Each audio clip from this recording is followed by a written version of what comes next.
Saya seorang ikhwan. Kalau laki-laki ikhwan, kalau perempuan akhwat. Dalam Islam jenis kelamin cuma ada dua, ikhwan dan akhwat. Tak ada wanwat. Ikhwan dan akhwat. Saya ikhwan, berarti laki-laki. Saya ingin nikah, alhamdulillah. Cuma calon mertua saya minta resepsi. Bagus. Ada seorang sahabat Nabi namanya Abdurrahman bin Auf. Siapa namanya? Abdurrahman bin Auf. Tangannya kuning-kuning bekas minyak za'faran. Minyak za'faran dipakai ketika orang nikah. Nabi nanya, Abdurrahman bin Auf, iya, itu tanganmu kuning-kuning. Iya. Kamu nikah? Iya. Aulim walau bisatin, potonglah kambing. Kenapa enggak buat resepsi? Calon mertua minta resepsi, bagus. Tapi harus megah. Wa na'uzubillah.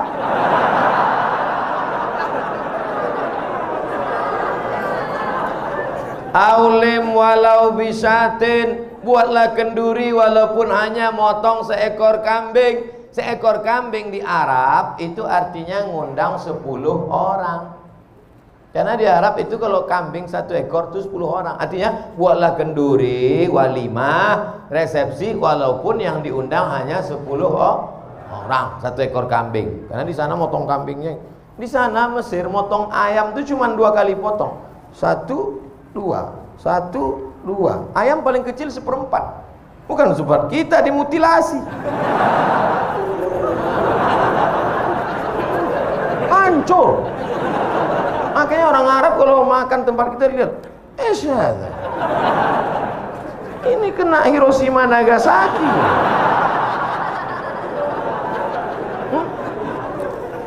Wahai ibu-ibu yang berada di bawah, saya minta malam tahun baru hijrah ini hanya 1 permintaanku, Bu, turunkan harga mahar. Takbir. Takbir. Ketahuan tak bermodal. Yang penting anakmu menikah dengan laki-laki yang soleh-soleh ini, soleh. Aku bersaksi di hadapan Allah bahwa yang ada di hadapanku ini adalah pemuda yang soleh-soleh.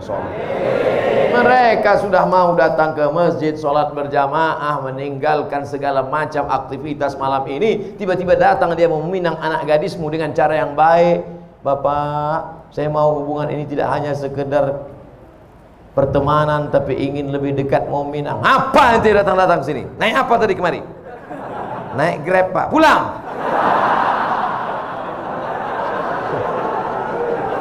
Iyakunu fuqara. Kalau yang datang itu miskin, susah, yughnihimullah. Ada rezeki sendiri, ada rezeki berdua, ada rezeki bertiga, digabungkan Allah rezeki, dibukakannya pintu-pintu rezeki.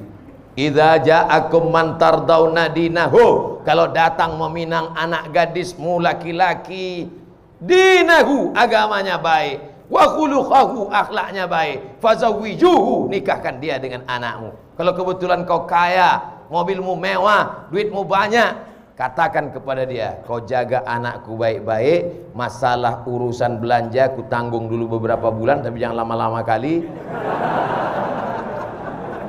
Sementara Allah bukakan pintu rezeki untukmu. Tapi kalau kau macam-macam sama anakku, ku habisi kau nanti. Cuman saya baru nabung, Pak Ustadz. Saya mau terus apa mundur, Pak Ustadz? Pantang mundur. Lanjutkan. Jangan mundur. Jangan mundur. Setapak pun kau jangan mundur. Allah bersamamu. Minjam uang, Pak Ustadz? Enggak ada.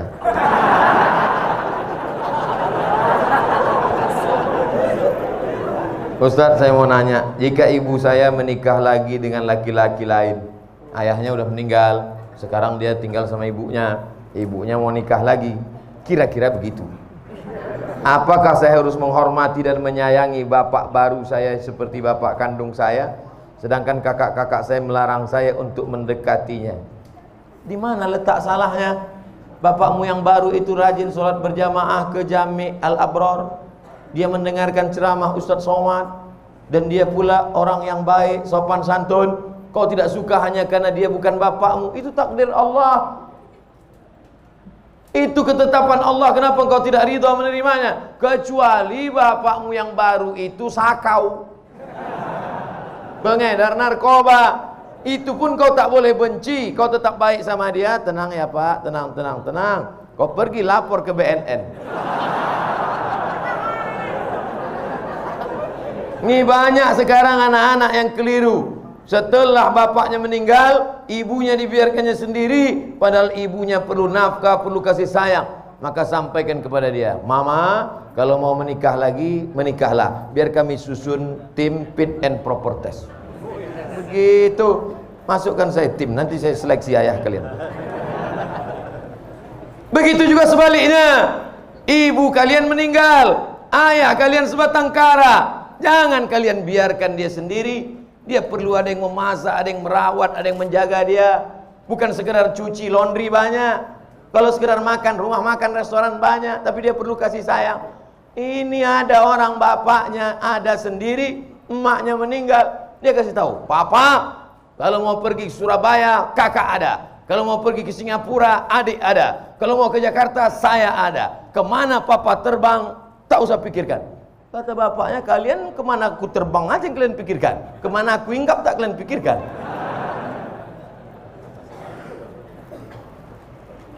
Saya ingin nanya, saya punya saudara. Di saat orang tua kami belum meninggal, sudah meninggalkan wasiat dalam warisan. Tapi sekarang setelah orang tua kami meninggal, saudara kami itu serakah, atau bisa dibilang ingin menguasai warisan yang telah diwariskan kepada saya. Bagaimana tanggapan Ustadz tentang kejadian ini? Lapor ke pengadilan agama. Di sana ada jurusita. Di sana ada formulirnya. Nama yang meninggal, isi. Ahli waris, isi. Sebutkan semua ahli waris. Lalu serahkan ke pengadilan. Nanti keluar, ini dapat sekian, istri dapat 1/8, karena ada anak dapat 1/4, anak laki-laki 2 kali bagian anak perempuan. Dulu ada wasiat tidak boleh lebih dari 1/3 harta. Maka tunjukkan sama dia, Bang, kakak, brother, nih jatah saya. Kalau kau macam-macam, ku jebloskan kau ke penjara.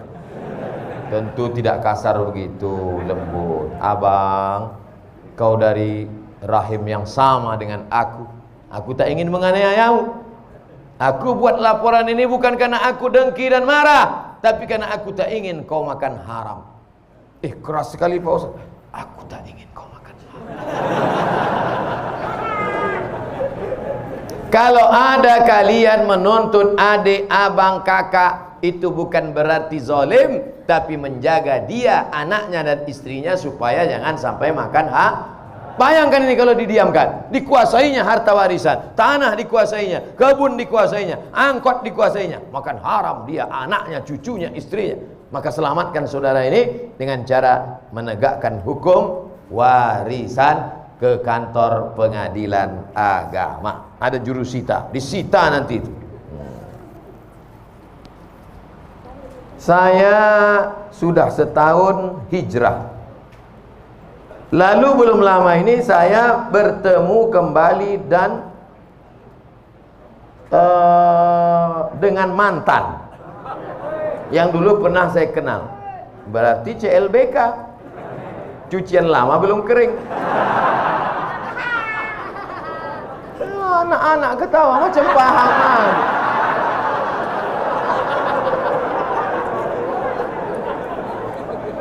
Dan saya melakukan maksiat, astagfirullah.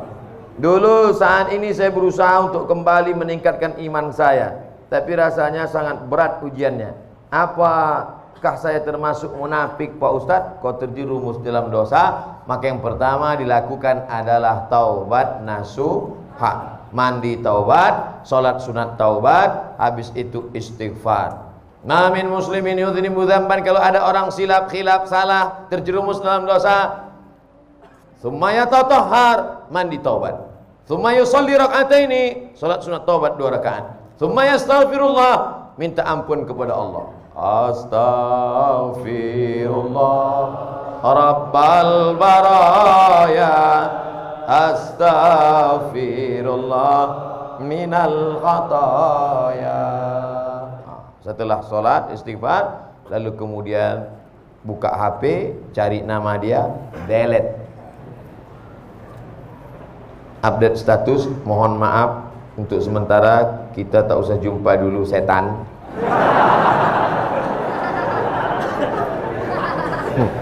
Inna syaitana lakum aduun, setan itu musuh bagi kamu. Fattakhidhuhu aduwa, jadikan dia sebagai musuh. Setan tidak pernah ngajak selingkuh. Pernah tak setan ngajak? Ayo selingkuh. Tidak. Setan mengajak dari langkah pertama. Tukar nomor, kirim WA, ASL please. La tattabi'u khutuwatis syaitan. Jangan ikuti langkah-langkah setan, karena setan punya trik, punya tipuan-tipuan. Oleh sebab itu jaga. Adapun engkau, supaya jangan lagi kembali ke mantan, supaya cepatlah cari perempuan solehah, mudah-mudahan menikah tahun ini. Tanggal nggak penting, yang penting tahun. Karena banyak juga orang, kapan nikah? Bulan Mei Ustaz. Tanggalnya tahunnya pun nggak pasti Ustaz. Sebelum berakhir 2019, mudah-mudahan yang sudah mau nikah menikah. Azam, tekad kuat, nikah, istikharah. Kamu kenapa belum juga nikah? Calon saya 2 Pak Ustaz. Sudah istikharah? Sudah Pak Ustaz. Terus mana yang kelihatan? Dua-duanya. Jadi belum putus istikharah. Kalau udah istikharah putus, tinggal 1. Yang lain itu tereliminasi. Apa hukum orang suka zina, mabuk, tapi suka sholat? Man sholatuhu lam tanhahu anil fahsya'i wal munkar. Siapa yang sholatnya tidak mencegah dirinya dari perbuatan keji dan mungkar, falam yazdad illa bu'dan, maka dia bukan makin dekat pada Allah, tapi makin jauh. Oleh sebab itu kita mesti menjauhkan dari segala perbuatan ini. Tinggalkan, buat komunitas pemuda hijrah, masyarakat remaja Masjid Jami Al-Abrar, berteman dengan orang-orang baik, ikut maulid, ikut pengajian. Jangan lagi terjerumus pada perbuatan ini. Mudah-mudahan Allah membukakan pintu rezeki dan keberkahan. Bagaimana cara agar hijrah kita istiqomah? Pertama, an-nadamu fil qalbi, menyesal dalam hati. Wal iqraru bil lisani, diucapkan dengan lidah, astagfirullah. Wal amalu bil arkani, diamalkan dengan anggota tubuh, rajin sholat, rajin pengajian. Tapi saya Pak Ustadz masih tetap teringat-ingat, terbayang-bayang sama mantan. Hilangkan nomornya. Hadiah-hadiah yang dia kasih dulu dalam bentuk gelang, cincin, rantai, anting, buang semuanya. Karena kalau itu masih dilihat, teringat, terbayang, buang. Dulu dia kasih ada sendal Pak Ustadz, buang, ganti sendal baru. Dulu dia nggak ada ngasih duit Pak Ustadz, jangan. Tempat-tempat yang pernah dikunjungi bersama, kebun, mal, hindari. Segala yang mengingatkan dia, minta pada Allah, ya Allah, lumpuhkan otakku agar tidak mengingat dia kembali. Na'udzubillah, lumpuh betulan. Hilang semua hafalan-hafalan Quran. Supaya hanya berzikir. Walladzina idza fa'alu fa'ishatan, kalau ada terlintas di pikiran macam-macam, au zalamu anfusahum, kalau dia menganiaya dirinya, zakarullah, istighfar. Jadi yang pertama, taubat nasuha dengan syarat dan ketentuan berlaku. Yang kedua, menggabungkan diri dengan komunitas hijrah. Bapak-bapak yang sudah hijrah, komunitas. Anak-anak muda yang hijrah, komunitas. Anak-anak belum ada dosa lagi. Kalian belum ada dosa, belum akil balik. Kalau mau ribut, ributlah sekarang.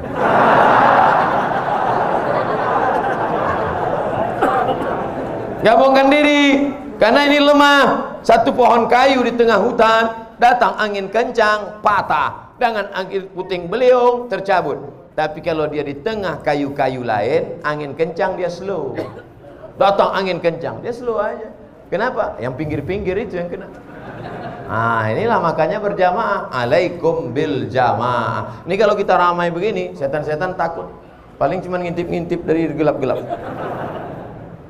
Makanya hari raya kurban, Idul Fitri, Idul Adha ramai. Untuk apa? Untuk menguatkan.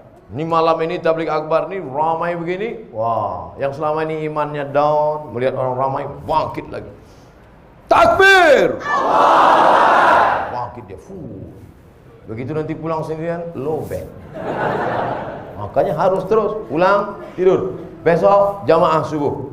Di kampus, di sekolah, di kantor lagi bangun pengajian. Komunitas FPI, komunitas jamaah, komunitas Born to Ride, Ride to Jannah. Oh, geng motor. Kap 70. Mantap. Touring. Oh, mana-mana. Touringnya bukan tanggung, 6 jam. Di bengkel 4 jam. Enggak apa-apa. Yang penting kebersamaannya, bro. Bukan yang kau kendarai, bukan tujuannya, tapi ada kebersamaan. Pas lagi naik, kawan dorong di belakang. Betul, yang penting kebersamaan. Kata kawan di belakang, aku udah mau mampus, kau yang enak.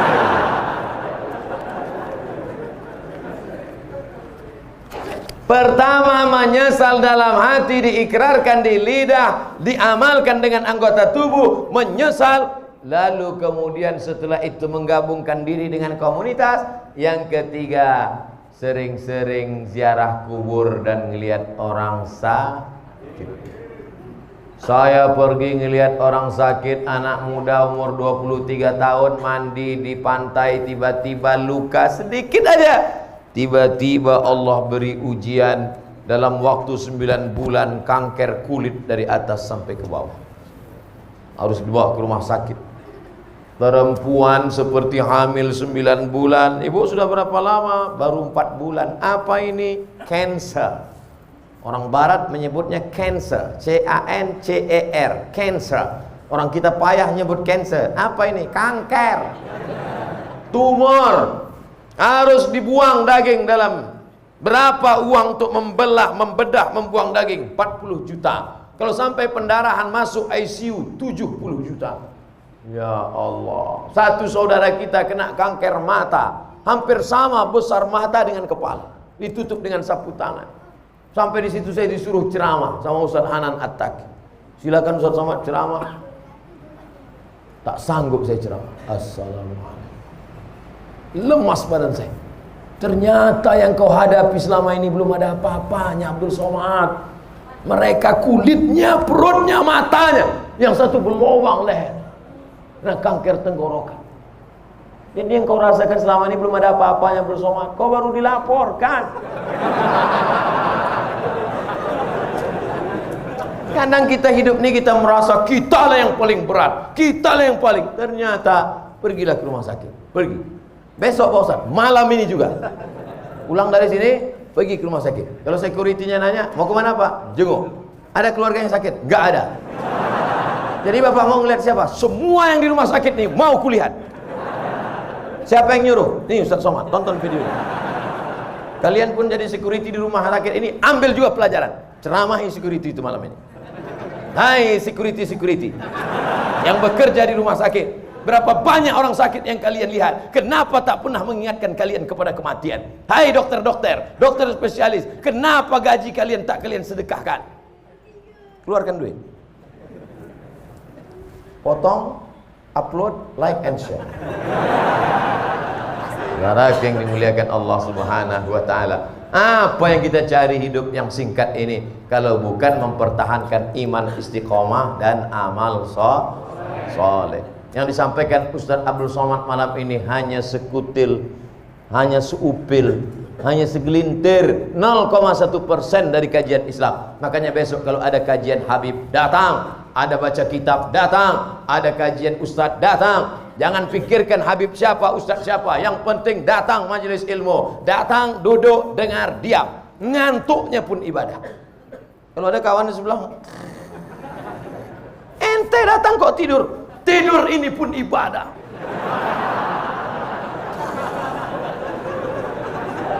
Masya Allah, tabarakallah. Untuk mengharapkan keberkahan dari Allah Subhanahu wa ta'ala, mari kita sama-sama berdoa dengan kemuliaan surat Al-Fatihah.